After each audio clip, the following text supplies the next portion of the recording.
Future leaders, welcome to class today. I'm Miss Aker. We've been learning a lot about winter, and we know that one thing that we think of when in winter is snow, and especially making things with snow, like snowmen. So let's sing a fun snowman song, and it's sort of like 5 little monkeys, but it's 5 little snowman. So get your 5 fingers ready, and it goes like this. 5 little snowmen standing in a row, each with a hat and a big red bow. Out came the sun and it shone all day. One little snowman melted away. So now we have 4 little snowmen standing in a row, each with a hat and a big red bow. Out came the sun and it shone all day. One little snowman melted away. Now we have 3 little snowmen standing in a row, each with a hat and a big red bow. Out came the sun and it shone all day. One little snowman melted away. 2 little snowmen standing in a row, each with a hat and a big red bow. Out came the sun and it shone all day. One little snowman melted away. 1 little snowman standing all alone.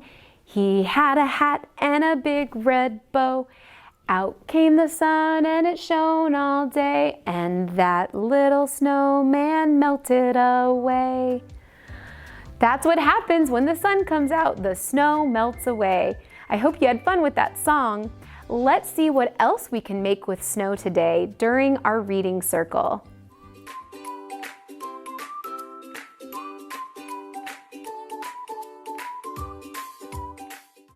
Welcome to Reading Circle. Today we're going to be reading a book that has a character that many students love, Pete the Cat. This book is called Snow Days. As you can see, there's a lot of snow, and Pete the Cat in this book has a lot of fun with snow. You're going to see what he does throughout each day. When he doesn't have to go to school, he gets to stay home and play with snow. As you can see, I got this book from the library. You can also get books from the library. If you want to borrow this book or others that we've shared, you can just ask your librarian if you can borrow it, either at your school or your community library. So let's get started reading and find out what lesson Pete the Cat learns when he's playing with snow.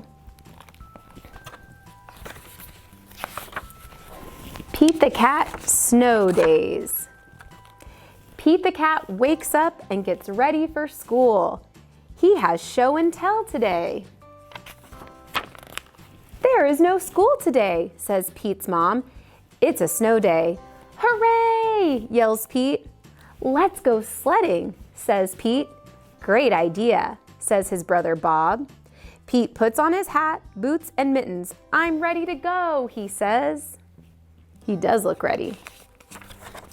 On the way, Pete makes snowballs. He throws one at Bob. Bob throws one back. Pete makes a snow cat. Snow days are way more fun than school days, he says. Do you agree with him? Do you like having snow days, or do you like going to school better? Sledding hill, here we come, says Pete. He can't wait to get there. Pete waves to Callie. Come sledding with us, he says. Here's Callie. She looks ready too. The hill is big. Trey and Emma look small at the top. Crunch, crunch goes the snow as Pete, Bob, and Callie go up, up, up. Whee! They yell as they go down, down, down. I love snow days, says Pete. On the way home, Pete and Bob stop at Trey's house. The hot chocolate is yummy. What a fun day, says Pete. Tomorrow at school, I'll tell my class all about it. Pete wakes up to more snow. It's not a school day. It's another snow day. What? Pete makes a snow fort. He throws snowballs. He makes a snow dog. Then he has fun sledding. He can't wait to tell his teacher about it. But the next day is a snow day too. Look at him, he's standing there saying, I wanted to tell my teacher about this. There's too much snow. Pete and Bob can barely even open the front door. Before you go sledding, please shovel the walk, says Mom. Well, that's nice of them to help. But shoveling is hard work. When Pete is done, he's too tired to go sledding. Pete misses his teacher. He misses the other cats in his class. Pete cannot wait to go back to school tomorrow. But when Pete wakes up, it's snowing. Oh no, he says, not another snow day. Pete wants to go to school. So Pete plows the streets all by himself. Wow, Pete, that's really crazy that you can plow the streets all by yourself. Good job. The other cats rush outside. They help clear the snow. Everyone wants to go to school. The streets are clear and safe. The bus can drive. School is open. All the kids are excited to see their teacher. He has a snow day show and tell. When it's Pete's turn, he tells everyone about the fun he had in the snow. And you can see he made a picture that has a snow cat. I love snow days, says Pete, but I love school best. The end. I think Pete learned a very valuable lesson.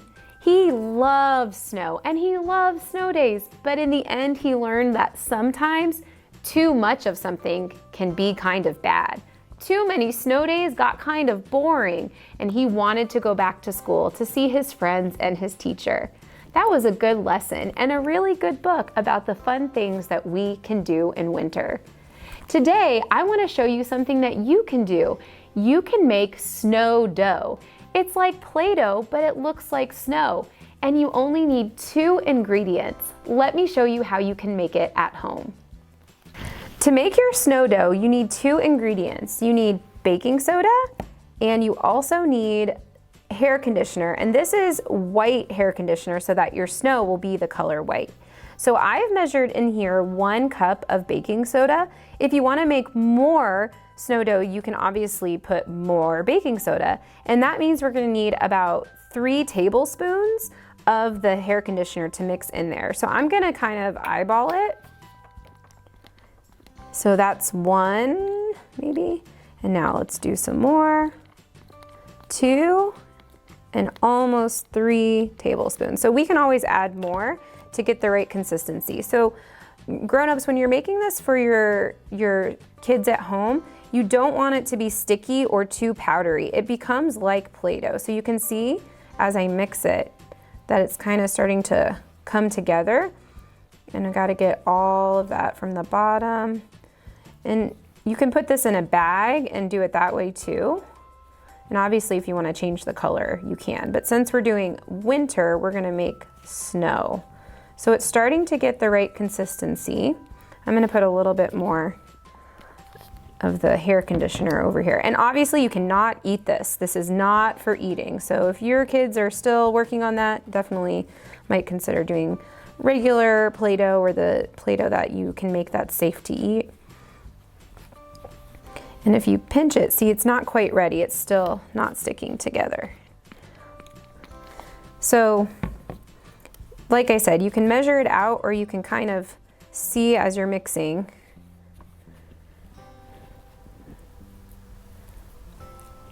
This is getting there, so you can see it's still sticking to my fingers a bit, so I'm gonna get some from the bottom.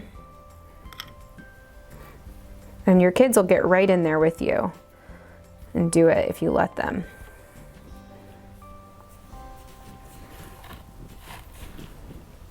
Okay, we're getting there. Just a little bit more, get that from the bottom. And this is why a tray is really handy too, because if you spill, it doesn't make a huge mess. Okay, so look at this. So you can take this and you can shape it into little snowballs, or You can put it out on your tray, which I think this could be really fun for kids of all ages. You can put it out on your tray and then you can play with it like with little animal toys you might have at home. They can go frolicking in the snow, or you can build a snowman. And again, as you keep playing with it and mixing it, this will stay for a while once you get it to the consistency you want. And you can put it in a Ziploc bag.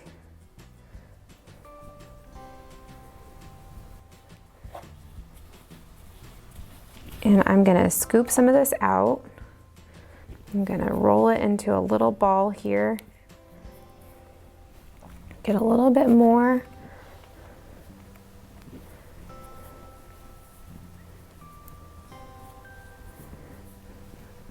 And I'm gonna make a little snowman. Just like Pete the cat made a snow cat. Get some more. Make a little snow head. And if you have some buttons or beads at home, you can bring those. And there you go. And if you want, you could stand it up, stack it up just like you would at home if you were making a snowman outside. Look at that, a little snowman with our snow dough. How much fun is that? And then you can smash it and make it all again. Make a big snowball. You're gonna have lots of fun with this. Enjoy. Today we read our book, Pete the Cat's Snow Days, where he has a lot of snow days and does a lot of different stuff with the snow, but he learned sometimes too much of a good thing isn't that great. And then we made our own snow dough. We took white hair conditioner, the color white, and then baking soda, and we mixed it together. And eventually, when you get just the right amount, it is this really cool Play-Doh that you can play with, and you can make it into shapes. You can make it something that you can play with your toys, and it does make a little bit of a mess. But hey, that's kind of fun. Thanks for joining me, and I'll see you next time.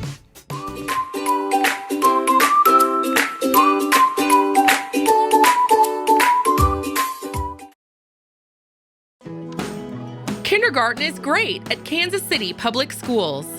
I know they have really good teachers. I know this is great school. They teach them stuff that I thought my kids would never be able to know at the age of 5. Since deciding to send our kiddos to a neighborhood school, we've become even more of a part of our community. Now is the time to enroll your future kindergartner for the new school year. Visit enrollkc.org today.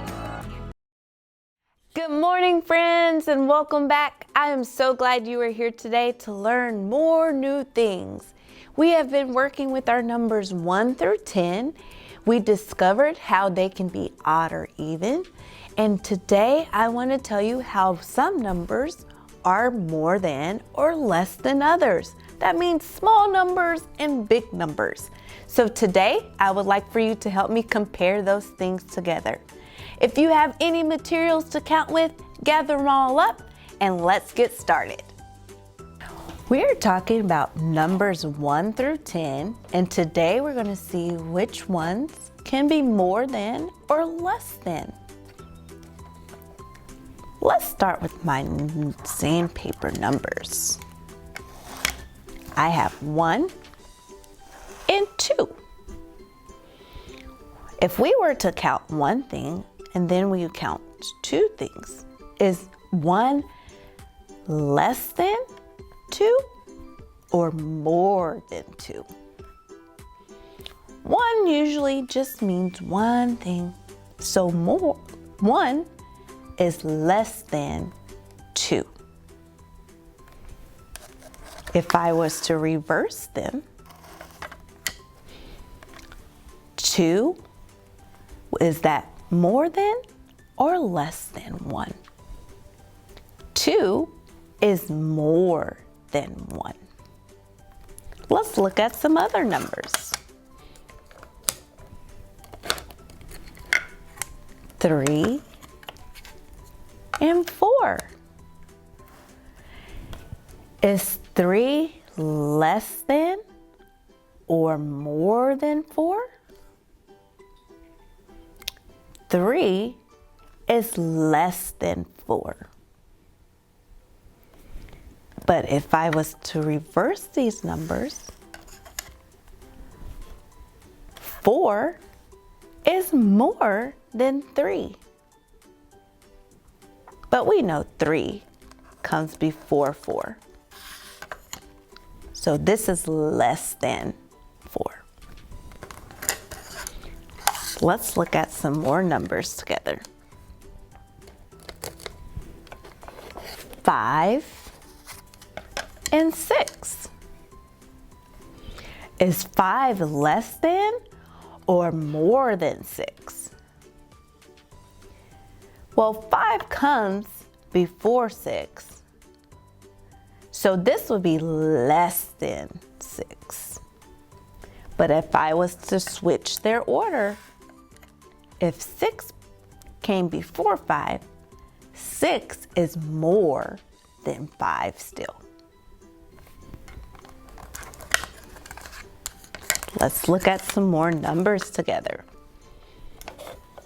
7 and 8.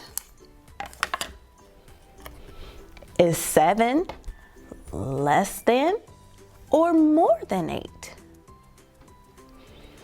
7 comes before 8, so this is less than 8. If I was to switch their order, 8 is more than 7. It's still more than 7.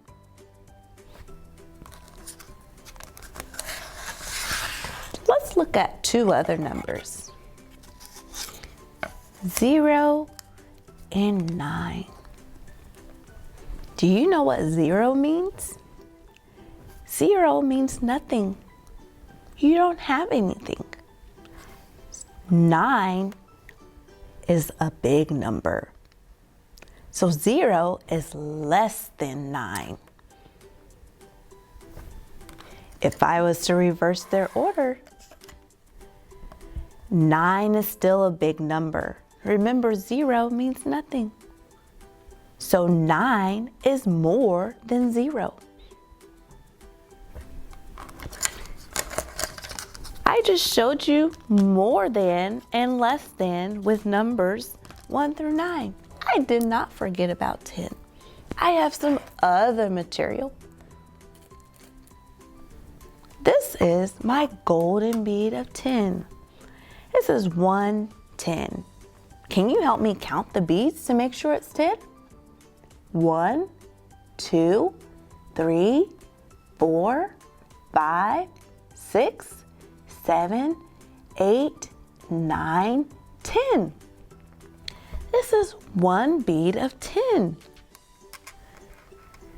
Did you count up to 10? Now I have some other colored beads. Let's see if these numbers on the beads are more than or less than 10. I have one bead. Do you think this one bead is more than or less than 10? This one bead is less than 10. It's only 1. So 1 is less than 10. If I was to switch their order, our one golden bead of 10 would be more than 1. So 1 is less than 10. Let's look at another number. 2. This one is 2 beads. Let's count it. 1, 2. I still have my one golden bead of 10. Is 2 more than or less than 10? 2 is less than 10. It only has 2 beads. 1, 2. And I have more beads left on my golden bead of 10. So 2 is less than 10. Again, if I was to reverse their order, 10 would be more than 2. I still have more beads on here than I have here. So 10 is more than 2. But 2 is less than 10. Let's look at 3. I have 3 beads. 1, 2, 3. But this is still my golden bead of 10. So 3 is less than 10. I only have 3 beads. If I was to reverse the order, 10 is more than 3. I still have more beads on here. 3 is less than 10. Let's look at 4. 1, 2, 3, 4. 4 is less than 10.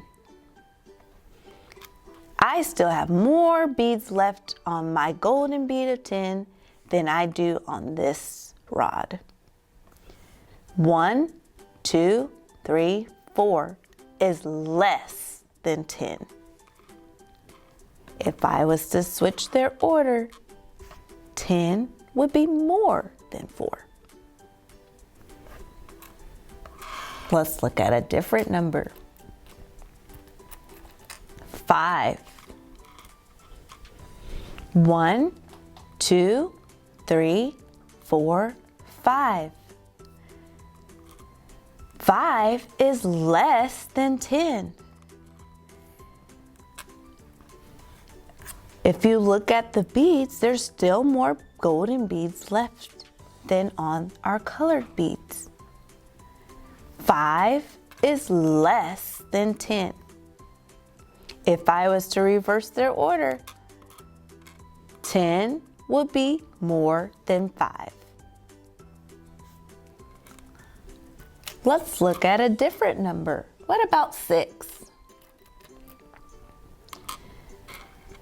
1, 2, 3, 4, 5, 6. 6 is less than 10. 10 is a big number. So 6 is small. It's less than 10.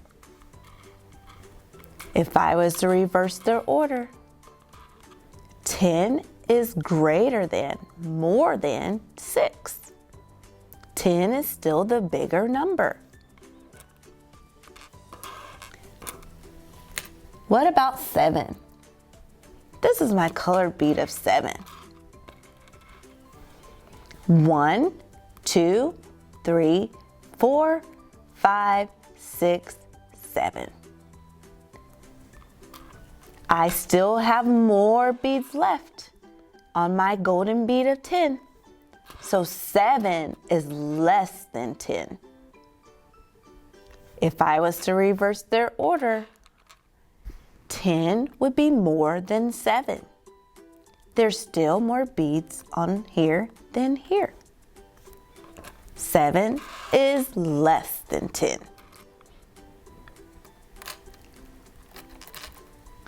8.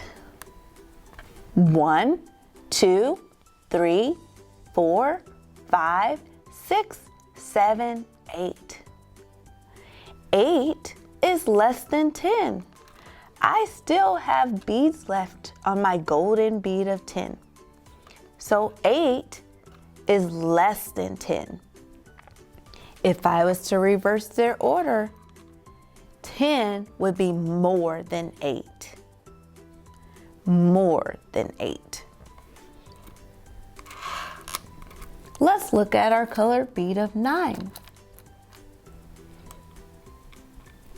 1, 2, 3, 4, 5, 6, 7, 8, 9.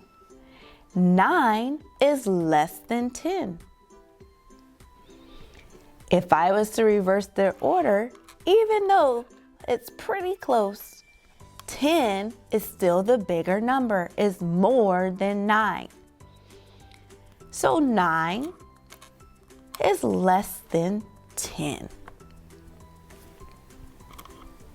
10 is a big number, and all of our other numbers were less than 10.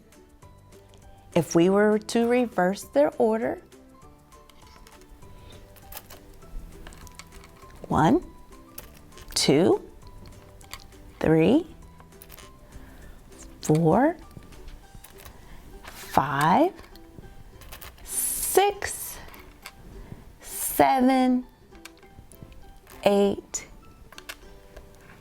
9. 10 is more than all these numbers. But if I was to reverse it, 1 through 9 is less than 10. Did you count all of your materials up to 10? Did you compare to see if it was less than or more than? I hope you did well. You did such great work today, friends. I'm so glad you were able to learn with me more than or less than today. So if you can, grab your nearest adult and tell them what those mean. More than is usually a bigger number. Less than is a smaller number. Even when it comes to your items, you can have more than one cookie, or sometimes you can have only one less than cookie. So until then, I wish you well.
Hello and welcome to Harold Holiday Montessori School. I am Principal Bass Barlow and I have the privilege of leading this fine public Montessori school. Holiday is an association of Montessori International School. As a member school, we adhere to rich Montessori principles and practices. Our teachers are Montessori trained, our assistants have Montessori certifications, and our students have uninterrupted work cycles. In their prepared environments, children have a freedom of choice where they develop order, repetition, and concentration. Here at Holiday, we serve children ages 3 to 12 in grades pre-K through 6th grade.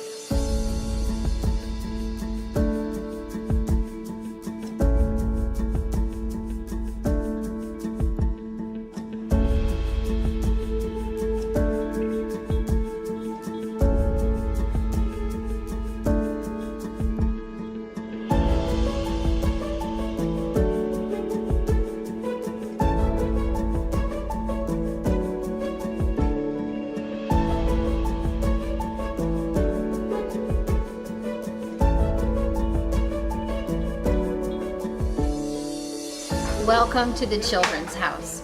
In this environment, we have a mixed age group of children from the ages of 3 to 6.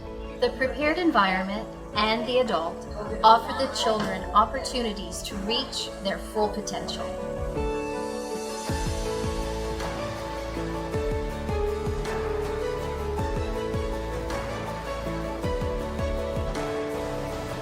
In the Children's House environment, we focus on practical life, sensorial, math, language, and cultural activities.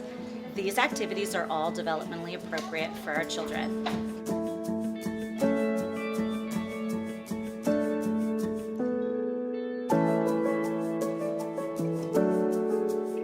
Welcome to Lower Elementary, where we educate students ages 6 through 9.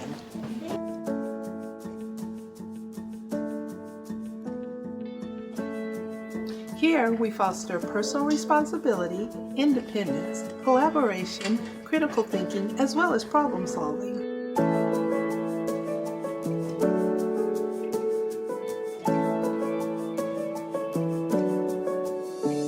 This is Upper Elementary, where we serve students grades 4 through 6 or ages 9 through 12. Students build on core values and lessons that they've learned previous years while becoming school leaders.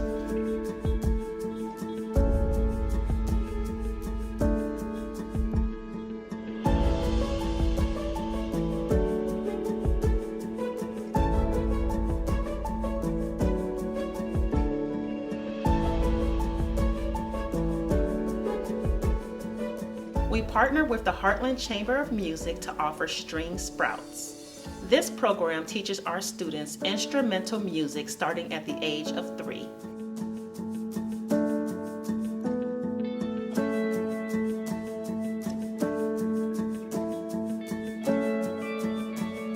We work with our community partners to build leadership skills in real-world environments. One example of this is our composting initiative with KC Can Compost.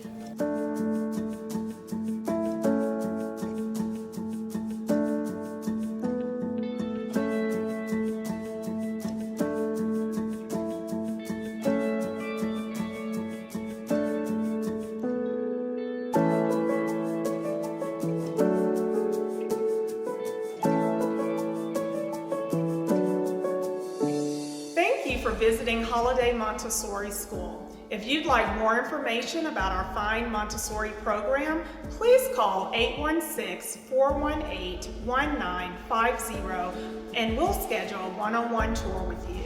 We look forward to sharing with you more about the great things that are happening here at Harold Holiday Montessori School.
Hello, Kansas City. Welcome to another wonderful day out there. You're joining us today for a show called Life After, a show that explores the stories that happen right after high school and probably don't stop until people are done with their lives. So what's really fun and an unbelievable chance to check up and find out how people have been doing. We started this during the pandemic and it's really not been stopping. I think we're up to maybe 50 or 60 of these little episodes. So joining us today is another wonderful person I had a chance to work with back at Paseo Academy. Welcome, Lucas Piercy. Hi, thank you for having me. Okay, Lucas, so the first thing we do to jump into this fun is to get that year that you remember the most, your final year at Paseo, kind of explore that year a little bit. What do you remember or what you take away from that experience? Because I remember it very well. I know you were really involved in all kinds of things. I can remember you portraying characters. I can remember you doing your own work. I can remember you doing music. I can remember all kinds of film, a particular field trip where we went to Parkville, where you made like a documentary of us going underground. And so I remember all these amazing artistic crafts during your time at Paseo. What do you remember? Yeah, all those things. Yeah, definitely like all the theater and definitely all the videography stuff that I was into. Those were the two main things. Yeah, and I graduated 2011. 2011. So tell me a little bit about, like, when you say you were into those things, what was your life like during being a Paseo student working on some of those things? So definitely with acting, we worked a lot with Miss Connor while she was still there, because she was there for many years, but like in my time there, she had ended her time there. So a lot of time that I remember was being spent in her classroom, either reading plays or rehearsing. Yeah, and then the other things I remember most are being in Mr. McClendon's class, doing the videography stuff and editing videos and stuff. Yeah. Very cool. Yeah, I remember those too. And he himself being a documentary style, kind of nonfiction style filmmaker. And then, yeah, we got to work with him. I got to know him some myself. Fantastic. Okay, so you really were immersed in those two things, and which makes us kind of curious if that's what you're still doing today. But let's explore that in a minute. Tell me, you got done with Paseo. We had this graduation ceremony. And do you remember the moments just right after that? Because to me, that's the favorite thing to explore in these interviews. What did that feel like? And then what moves did you make or try to make or eventually make? Yeah, there was definitely that feeling of like excited freedom, time to go out into the world. I graduated a year early, so I took a year off, took a gap year. Yeah, so I just was like doing theater and applying to colleges. Great. How many, you did a bunch of shows or a couple shows when you in between that gap year? Do you remember I did it real well? I did like I was in A Christmas Carol for the Rep, and Pride and Prejudice for the Met. I think I did. I was in Titus too for the Living Room Theater. Wow. That was the last one I did before heading out. Very cool. Who'd you play in the Christmas Carol? Snuff. I think I had like 3 lines and then just ensemble member. Yeah, it was a great time. Very cool. And so I know, does Marin still work over there? Do you know Marin Barron? She was part of KC Rep maybe after your time. Yeah, I'm not sure if I met her or not. We'll have to find her. She's over there now, I know, and she's working like on staff there. So oh, cool. I loved. Did you get to go to some of those KC Rep plays that Miss Connor and everybody? We took a lot of students to those. Yes, yeah, that was like usually like the most theater that I would see in Kansas City, other than like the plays I was in.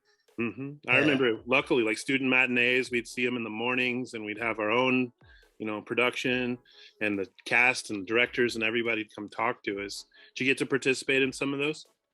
Yeah, I got to be there for the Q&As. I thought that was one of the coolest things that we were able to do, talk to the actors and really see what was on their minds about the show. Gotcha. Yeah, a little extra insight for the people who are really working on their craft in the audience, and that was you. So that's fantastic. Okay, so you did this gap year, and then what? Sounds like a very busy gap year, really artistic gap year. That wasn't just like a break, right? That was very full of things to do. And then what came from there?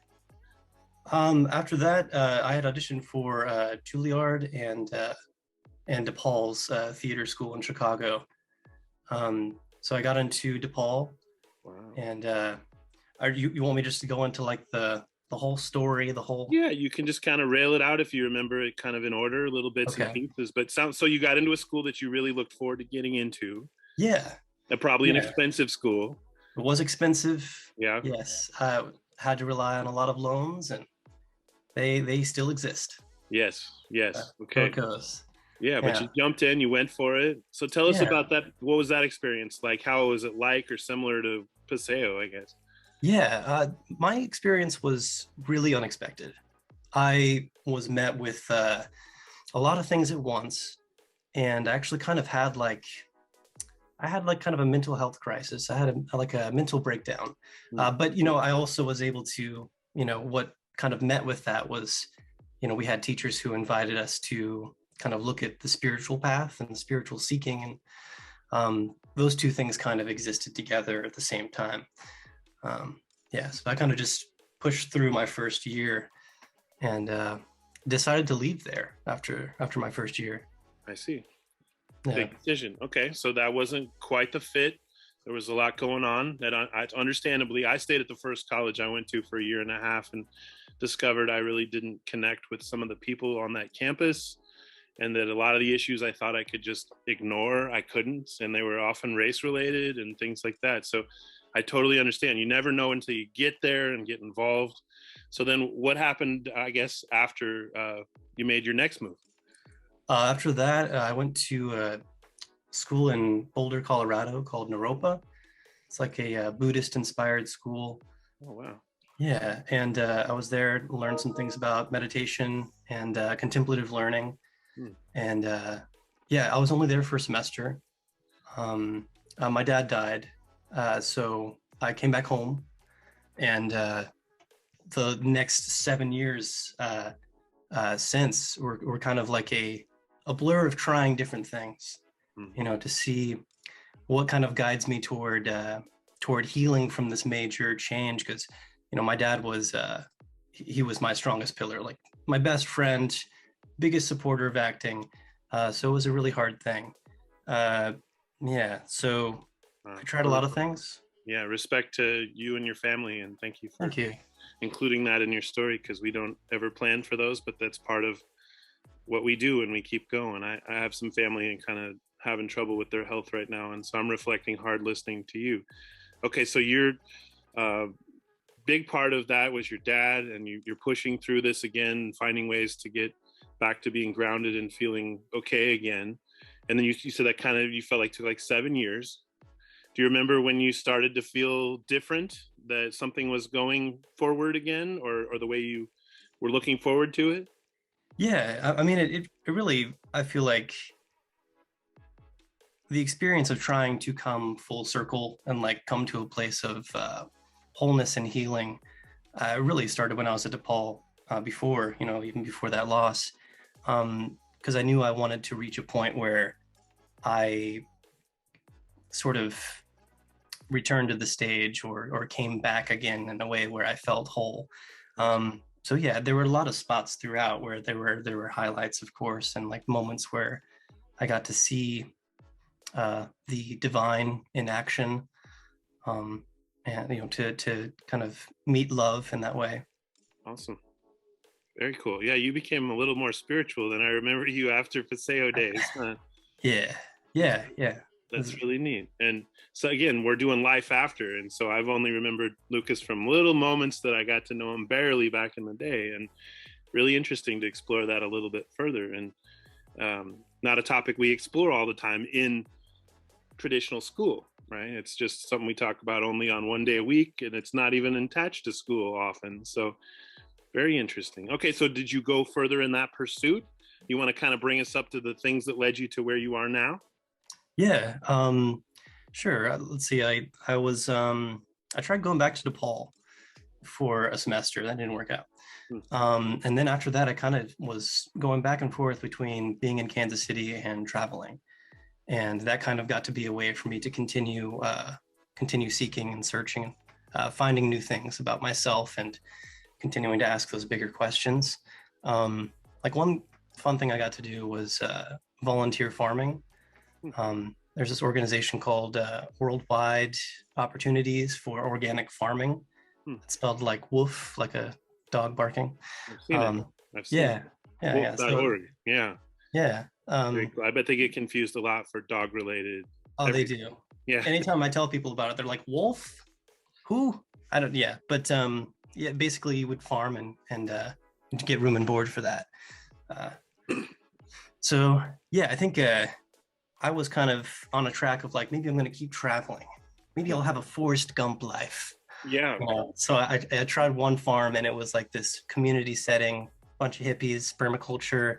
And that was really special. And I got to kind of see how I am within a group setting. What is my role that I play? You know, when you're in a smaller group, you can kind of find that. And then the only other farm I went to was in upstate New York. The other one was in California. And I was the only farmer there. Wow. And so it was a weird experience, not typical for like the wolf experience. But I think the thing that was like the most spiritual kind of is like the most physical, which is kind of funny. They had a few animals on the farm, and they had this massive pig. So like at the end of each night, I had to like put the chickens away, and this massive pig is inside the pig pen, and I just feel kind of bad for it.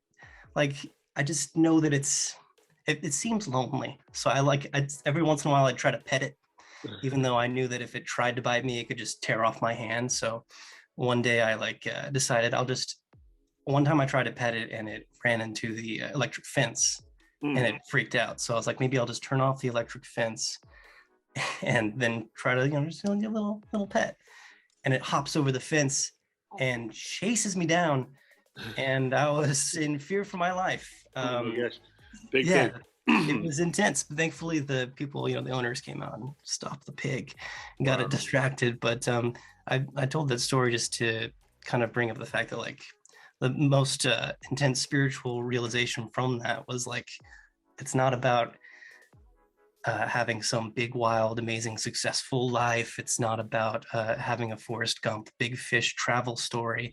It's about the people that you love and that you want to connect with and be around. So that's what brought me back to Kansas City. And now I'm just kind of settling into my apartment and going from there. Very cool. Awesome. So what are you doing to keep yourself afloat?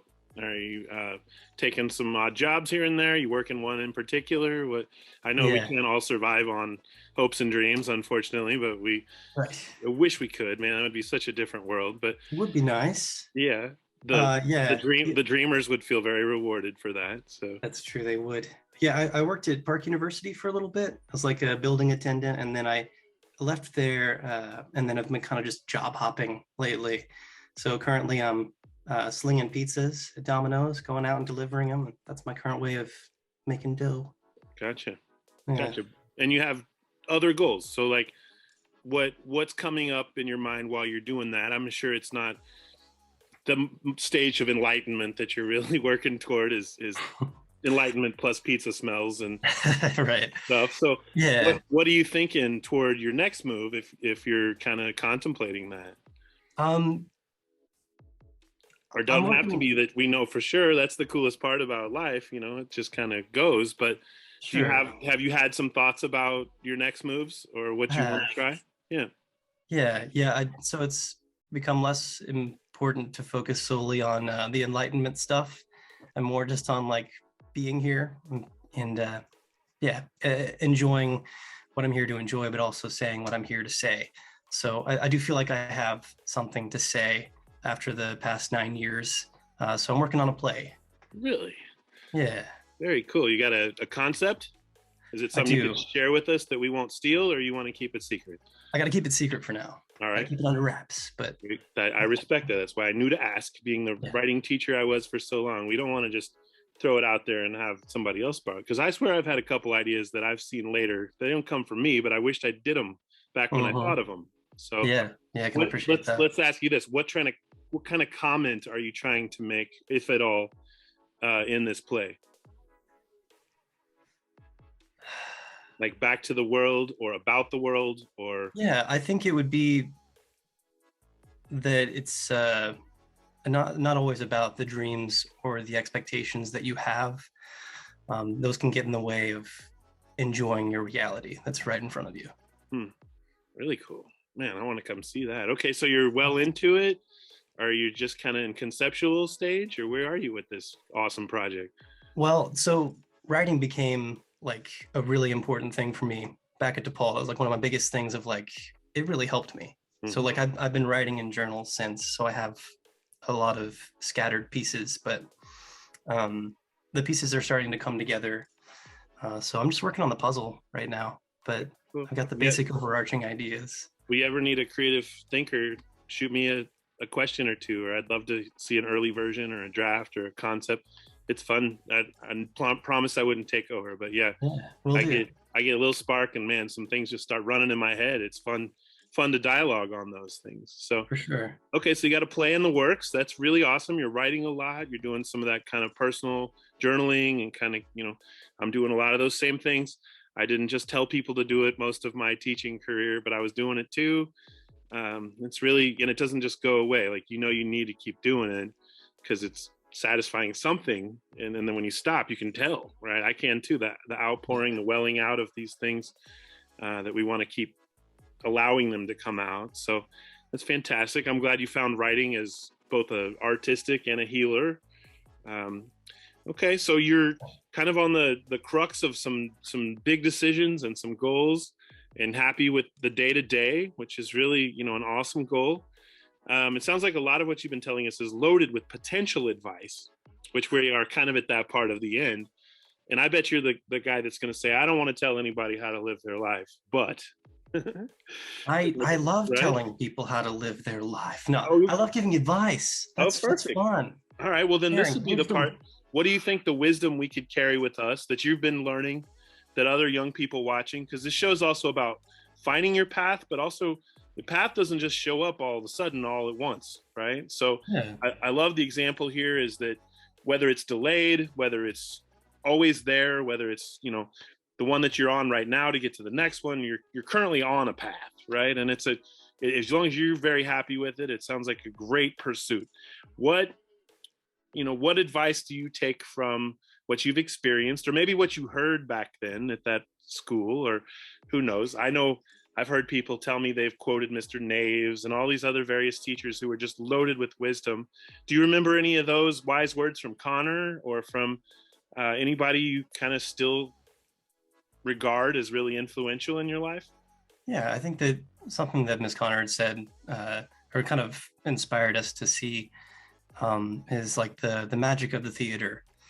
And the point of that to me was to see that, you know, what she was letting us know is that the art will be made. The art will come through. It has a life of its own. It's as though there's some sort of spiritual element to it. It wants to come through, and it's just up to us to let it through. But I think advice kind of jumping off from that really would be that everybody's going to have their own trajectory and their own mountains to walk up, and not everybody's life is going to look the same, and a lot of these times and dates that we have set for ourselves are arbitrary a lot of times. Thank you for saying that, as I'm so old all of a sudden, and the number in my brain, which is going to turn 4 here pretty soon, is a Numbers mean nothing. Okay, I'm going to keep that in my mind. This means nothing. Number. None of that stuff means anything. It's all just it means something, but yeah. I do like your hair. I'm jealous. Thank you. And I always look forward like I would always have it, which, let me tell you, not so much. So yeah, paths change. You roll with them, folks. Young people, you're hearing really good advice. How about this? Final question. What's something you'd want to say to Kansas City? Because what's really fun, and I get to shout out to the city, shout out to Kansas City right here in the corner, right? Place I've lived my entire life and still love it here. What do you think the city needs to hear right now? All these things we've been thinking about, living through, trying to remain positive, trying to be proud of our community, even though it's, riddled with problems and violence and all kinds of, unfortunate challenges that just do seem to return every year as part of living here. Not to say you shouldn't move here and make an awesome life here, but a lot of urban communities face those same struggles, and you hear about it on a regular basis. You don't hear enough stories about people succeeding. So what do you think you would like to say to that city, KC, that might be listening right now? I would say that no matter how much the darkness rises, no matter how much the evil seems to be taking over our lives or our country or our city, that the light rises equally, and that we don't have to be afraid of things going wrong. I think things are going to get better. Very cool. I would agree with that. And I would say that this is a very artistic city. And so hearing how you were in 3 plays, hearing how you're writing one, I could see, are you going to get back in some other people's productions? Because I got a chance to play live music here once or twice or maybe 4 times in my life, but who's counting? And I was amazed, like I didn't know about the real not in school arts community that exists for live musicians, for poets, I knew about it, but I didn't know how vast and how powerful. I mean, but Kansas City's on the map when it comes to artsy towns these days. Yes. And I'm really, I'm proud of that. And I wonder if some of our students really realize, but yeah, if you're listening, people in Kansas City, be proud, go out and support some of our amazing artists. And so that would be my little bit of suggestion for the listeners. But Lucas, it's been awesome catching up with you, man. Look forward to hearing about your play and touching base on that. Steel Magnolias is at Paseo, I think, this weekend. If you know, so you are in the city, right? I am. You are. Okay. Well, don't be a stranger. Paseo's, you know, always open to visitors. I don't work there anymore, but I guarantee they'd be intrigued to hear you come back and tell your story as well. And if you're listening to this show, people out there in Kansas City, and would like to come on and also share your story, the goal is to continue to show more paths to young people so that as they make their choices, they see the limitless options sometimes that you may not think when you're coming out of school. We also know that sometimes we hear, you know, more of a closed book than an open book about what opportunities might exist. So Lucas, it's been awesome catching up and talking to you. I remember your artistry and I can hear and see it now. And I'm excited it's still like a major part of your life. And I look forward to seeing what comes next. Thank you, Mr. Odom. Thanks for having me. Thank you for being here. Kansas City, thanks for listening. Kansas City. We're signing off. See you.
I chose manual because it's challenging and fun, and it can help me with college. I chose manual because I wanted to get a jump start in my career with culinary arts. I chose manual to acquire skills I'd use in real life. I chose manual because I want to be an ER doctor, and being an EMT is my first step. Kickstart your future today at Manual Career and Technical Center. Manual is open for all 11th and 12th grade students in both Kansas and Missouri. Learn more today at enrollkc.org/manual or call 816-418-5200.